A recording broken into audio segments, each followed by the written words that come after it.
বিনোদন জগতের পরিমণি। আলোচনা আর সমালোচনা সবসময় ঘিরে থাকে তাকে।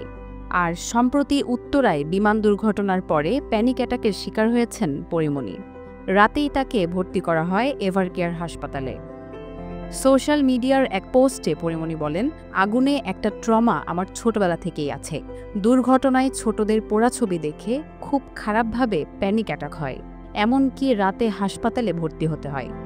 বিষয়টি নিয়ে মানবজমিন থেকে যোগাযোগ করার চেষ্টা করা হয়, তবে তাকে ফোনে পাওয়া যায়নি।